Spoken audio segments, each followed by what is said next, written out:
আজকে হঠাৎ এই পবিত্র রাত্রে তার বিদায়ে আমরা তার চলে যাওয়াকে আমরা সহ্য করতে পারতেছি না। হঠাৎ করে আমাদের ছেড়ে চলে গেলেন, এটা আমরা কোনোভাবেই মেনে নিতে পারতেছি না।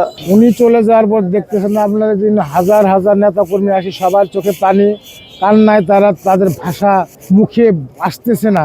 তারা সবে আবেগ আপ্লুত, সবাই বলতেছে আমাদের কি হলো, আমার কি হলো, আমরা কোথায় যাব।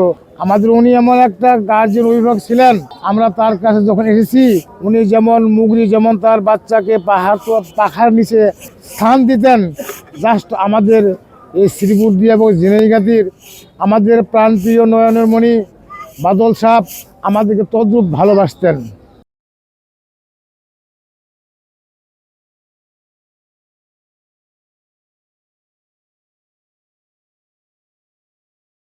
শ্রীমতী ঝিনাইগাতির অত্যন্ত জনপ্রিয় নেতা, আমাদের প্রিয় রাহবার বাদল ভাই হঠাৎ করে আমাদের ছেড়ে চলে গেলেন, এটা আমরা কোনোভাবেই মেনে নিতে পারতেছি না। তারপরেও আল্লাহর ইচ্ছায় সব কিছু হয়ে থাকে।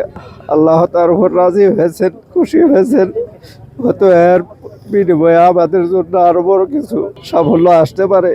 আল্লাহ যেন আমাদের সেই ব্যবস্থা করে দেন। এমন একটা অভিভাবক হারিয়েছি যিনি আমাদের দুঃখে কষ্টে এমনভাবে আমাদের সঙ্গী ছিলেন।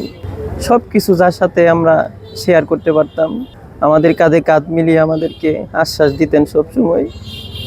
আজকে হঠাৎ এই পবিত্র রাত্রে তার বিদায়ে আমরা তার চলে যাওয়াকে আমরা সহ্য করতে পারতেছি না। একটা অভিভাবক আমরা হারিয়ে ফেললাম।